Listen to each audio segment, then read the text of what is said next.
Hello, this is Lolly. Welcome back to my channel. Today I am playing around with these tags that I created, and there's 8 of them. They're all different shapes and have different words on them, and they're like words of encouragement, and I thought they would make really cute gifts to give to someone that we want to cheer up. This one you can put as many as you want on there. You can put 1 tag on a charm, you could put 5 or 6, you could put all 8. This one has 6. I ran a piece of a broken necklace through there and a little charm and put it on a garment pin. This one I put all 8 on there, and I do have some ribbon on the end, and I have a charm that I made from pen scraps, and I have a little pom-pom ball there, and I put this one on a book ring. So they're nice and chunky if you want them to be, or they can be very simple. You can hang them on a journal, on a purse, or give them to a friend. So stay tuned and see how I made these, but also make sure you watch to the end as I give you a hint on how to work with this material better. Okay, so this is the pad that I'm using for this one. It's Spring Bloom Die Cuts with a View. You can see the designs down there. And if you're using the PDF, this is what it's going to look like when you print it out. So all you have to do is cut your paper down to 8.5 by 11 and print this image onto your 8.5 by 11, and then hand cut and then just punch your holes, and that's all you have to do. If you have the SVG, I do not have the words on there because I couldn't get the words on the SVG to work for everybody. I can only get it to work in my Cameo. So here's what I did. Instead of printing from the SVG instead of printing from the PDF, I'm printing from the Cameo. So I actually hid the outside lines here. So what you see is just the words. But when I send it to, I'm doing print and cut. So when I send it to my machine, it will cut the proper shapes all around these. Okay, so make sure again that you look down below. I will give you a link to my blog in which I give you the free SVG and the free PDF for you to use. So here's what I did. I cut my sheets in 8.5 by 11, and I looked at and figured sometimes the pattern would be too busy or gold foiled, and I didn't want to try and print on that. So I just figured out which sides to print on. So you can see here how I chose these. Okay, and now I will put these into the Cameo on the print and cut, and it will cut all these around there for me. I will be back. Okay, so I have cut 8 sheets of paper with these on there, and again, this is with print and cut. And so because of that, this is all I could really get on there comfortably because I had to have the registration marks on here. However, you could turn it over and still use this paper. You could use all the strips on the sides and then hole punches in the middle in your crafting, so you don't have to throw that away. But if you are not using a Cameo or some kind of the SVG I'm giving and you want to use the PDF, what I've done since then is I have condensed this. I've doubled the amount of these on here, so every time you print this, you will get 2 of each. And so it's really crowded on there instead of wasting all this paper. Okay, so I have organized all these. Just as long as they're all in the same order, it doesn't matter what order. So, okay, so now what I want to do is I want to set these up so that there's 1 of each color in each stack. So I'm going to start here, and I'm going to go like in a circle clockwise. And then down and this way. Okay, so I started here and I went around. Now with the next color, I'm going to start here and go around.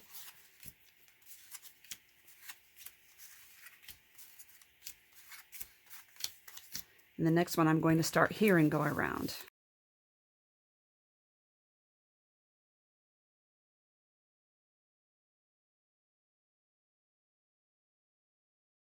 There, now I should have 8 stacks that each has one of each color and shape. And just to be sure, we'll make sure. I'm going to spread these out to make sure I have no duplicate patterns and no duplicate shapes here. That helps. Okay, so what I think I will do, I'm making sure all the holes actually punched out correctly. I think I want to put some of this triple thick glaze on them. So I will put down a mat. And if you want to do all these at once, what you can do is just glaze them all, and then you can put them in stacks to match. For the sake of the video, I'm just going to be doing one set at a time. And I want a needle to help me hold my project down while I'm working on it. I might use the thick brush. Okay, Triple Thick Glaze by Deco Art.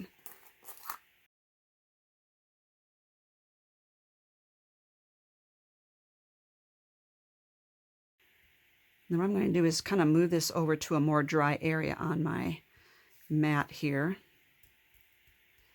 And then when they're dry, I'm going to flip them over and do the other side at least. Then we'll decide whether I want to do more than one coat.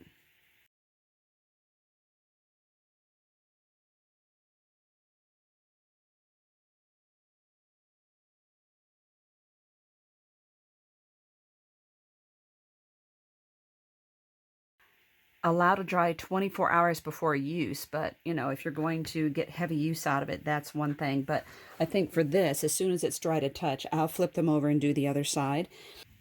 Okay, so I have done 3 coats on the fronts and 2 coats on the back, and basically I was letting it dry about half an hour in between. And I think dry times are kind of relative to the absorbency of your paper, how thick you're putting that coating on there, and also, you know, how humid your area is in which you live. So here's what we have, all these tags, and what I was envisioning was using a garment pin and loading them up. Could also use a ball chain, but it would have to be a pretty thin one, or you would have to enlarge the holes a little bit. And now this could be hung on a ring, but what you have is sort of, I'm thinking like basically like a keychain sort of, with all these encouraging words here, but I didn't want to stop there, so let's play around. That was just showing you how simple you could make it, but also you can embellish these. Just keep in mind that if you make them thick, you're going to have problem getting them all to fit on one garment pin. You could also put a ring through all of these if you wish. So I have some tiny flat back pearls I think I got from eBay or something. And actually these ones I got from a seller who no longer sells them. So I think I will put a couple of the white ones on this, and I'm going to use some Glossy Accents on this.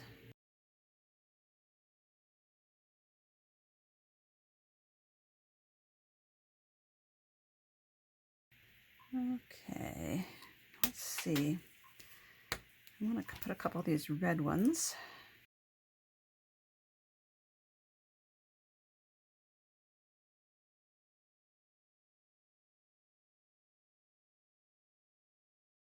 Okay, and another thing I thought about would be this tiny rickrack that I've been using. Think about, oh, this love one has some cute, has some yellow running through it, and I thought that would probably be cute. Let's try the Fabri-Tac with this.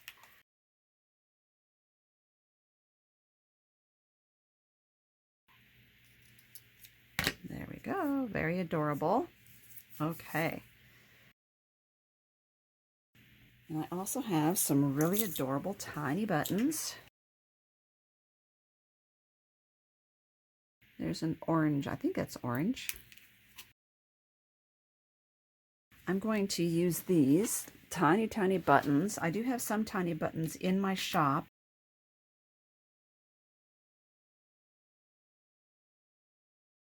Okay, we got buttons on that one. And we don't have to put something on every single card. I have these 4 here that don't have anything on them. Now another thing I'm thinking about is using some ribbon. And we don't have to leave these as they are. We can cut on them. I'm going to slide this up and use my little mat here and draw. I'm just going to cut a slit in it to put the ribbon in, and I'm just kind of measuring how long that needs to be.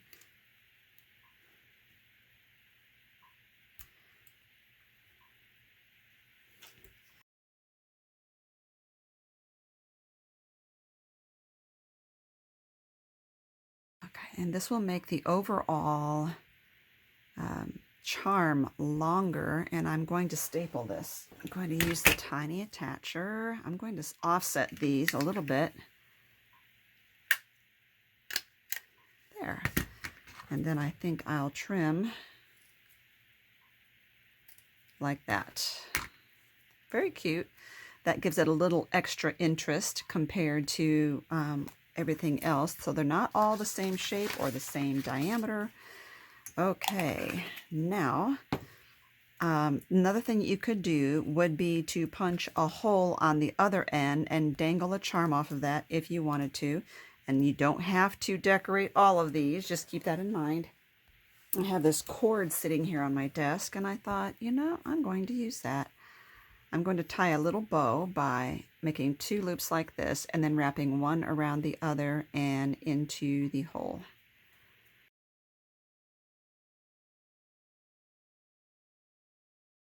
I think I'm going to put it down here. And I'll probably use this Fabri-Tac again. I would like to have put it there, but I know that since this is going to be hanging this way, I think it will work better there. Okay, I've got a little bow. So if you have some baker's twine or some little scraps you want to use up. And we have these 2 here with nothing on them. Okay, so I'm going to get my embellishment bag out, and I'll give you a link down below to the video in which I show how I'm organizing my embellishments. Remember, this is going to hang there, so anything I do here is going to be seen this way. There we go. And now we have this one. I like these ones. They are, oh, those are really cute. These are really pretty.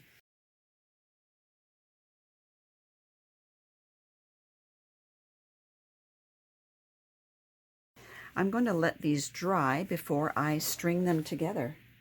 Okay, so I decided what I would do is I have this scrap piece of chain that I've been using little at a time, and this used to be a necklace, and I will just figure out what order I want these to go in.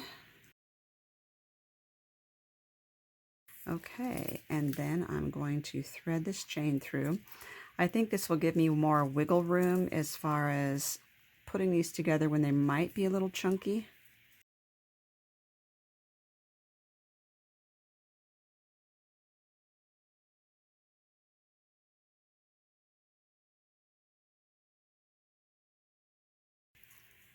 And cut this excess off.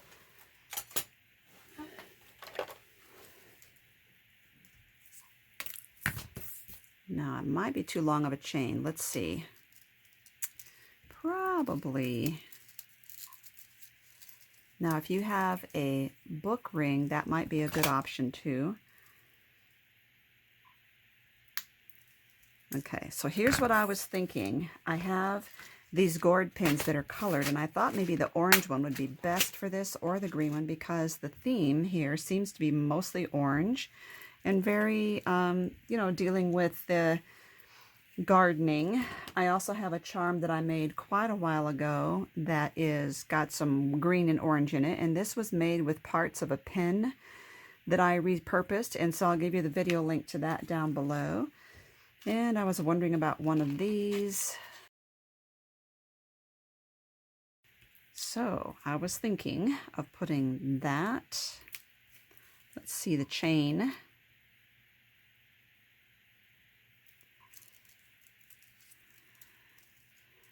And this part of the chain.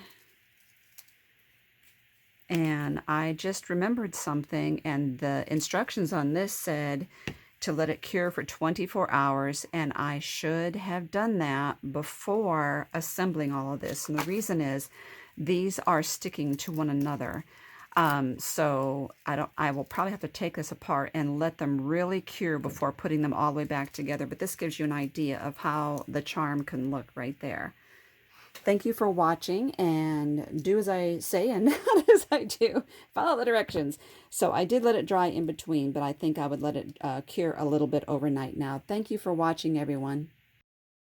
I wanted to revisit this and give you a couple of hints that I have found in making these. One is that when you make these, I was letting them dry to touch for half an hour before turning them over and doing the other side, and it worked just fine. However, when I assembled them, they were dry to touch, but as soon as I put them together, they stuck together. So do make sure that you do this where it says allow to dry 24 hours before use. Now that it's been 24 hours, these do not stick anymore. So that's the first clue. And the second is I found it is better to use a soft brush to do the apply the triple thick, because when I was using ones like this that were a little stiffer, it was leaving brush marks. And I found that if I come in here and hold it and just get the all around the little hole there first, it makes it a lot easier.